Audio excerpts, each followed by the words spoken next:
So coming up next, we have Josh Liu of HardwarePro with Mark Hedley of the China-Britain Business Council.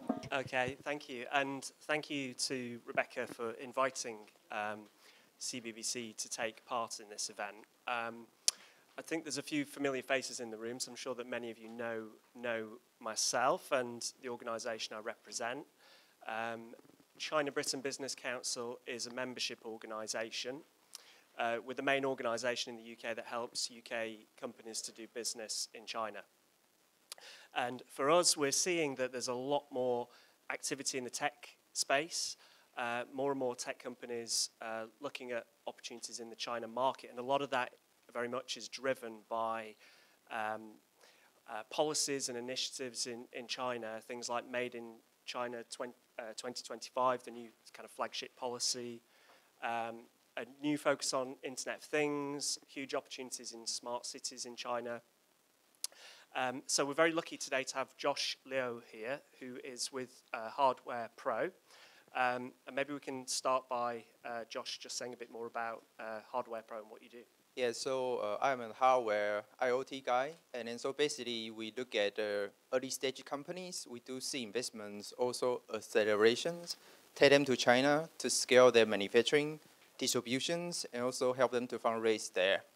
And yeah, we see a lot of great movements. I'm quite active in the hardware communities. If you guys are, you might know me. How many of you are in the hardware space, IoT space? One. Two. Okay, cool. I've tried to make my talk more interesting for you guys. Yeah. And what do you see in the China Internet of Things market? For you, why is China an interesting market for the companies that you're working with? For the guys you don't know, for us hardware folks, actually a place called Shenzhen is a magical place for us. And every hardware startup across the globe is talking about them. And so people call them Silicon Valley for hardware because in the radius of 20, 30 miles, and you get all the people you need to help you to ship your products. From manufacturers, component suppliers, even logistic shipping companies are all there. And then so, yeah, if they can ship Apple's iPhone, they can ship your product. And that's why so many people are trying to look how to tap into those resources. And also that's why we are trying to build a bridge to bring up resources here for the startups here who don't know how to navigate. And I think for people who are interested in hardware or even IoT, which is a really hot topic now, and you definitely need to pay more attention to what's going on there because many, many exciting things are happening in China at the moment. I mean, I know that certainly from the companies that we speak to, there's an assumption, I think, amongst many hardware companies that Shenzhen is the place to go, and I think sorry. I'll say that again, shall I? We're talking about Shenzhen and why companies are.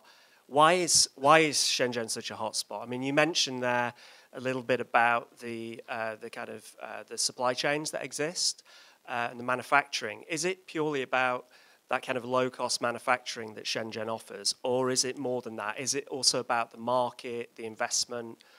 Why are hardware startups so attracted to Shenzhen as a destination?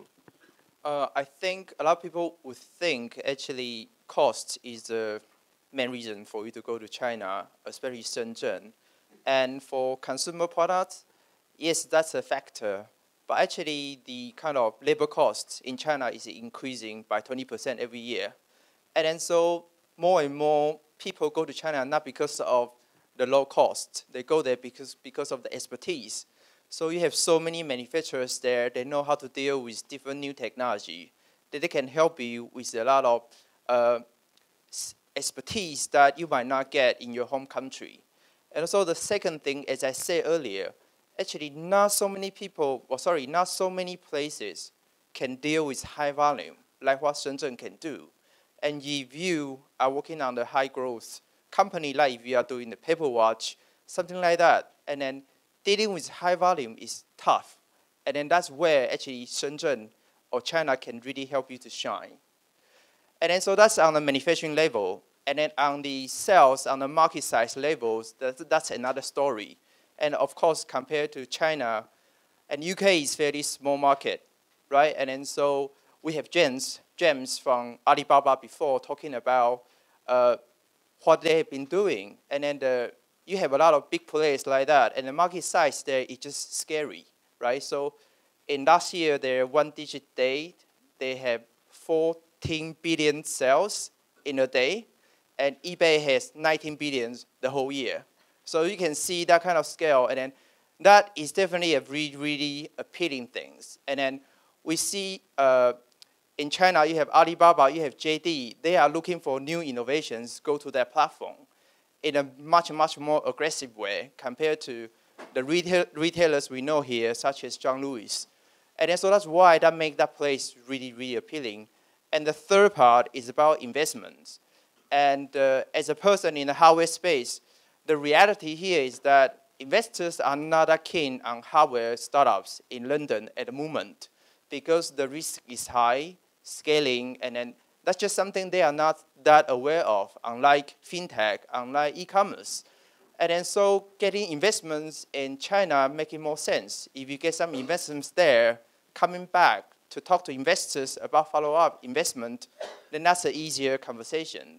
So you have 3 layers of things that actually China can offer you. That's great. Any questions from the audience? Yes. Just wait for the mic for a second.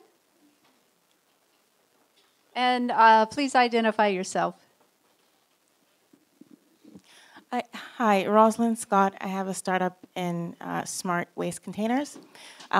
One thing that excites me about China is the 3D printers. They're much larger than anything that you can get over here. And it's exciting because if I can print my product using a 3D printer, then presumably in the future I can have the printers strategically located around the world. And so do you see China creating 3D printers larger scale for manufacturers in the future? Okay, good question. I don't really know your product well enough. And then the hardware startups I know, they use 3D printers to do kind of fast prototyping. And then so that's a way for you to get to the working prototype stage. But then when you go to manufacturing, that's another process. Then so you need to work on your design for manufacturing prototype. And that's another stage. Actually, a lot of companies die there. Actually, that's where Chinese expertise can really, really help you. And I don't know how big your product is, and I'm sure a lot of local 3D printers can really help you on the fast prototyping. But when it comes to scaling, and then China can really help you on different kind of matter. Okay, well, let's give Mark and Josh a round of applause. Thank you very much.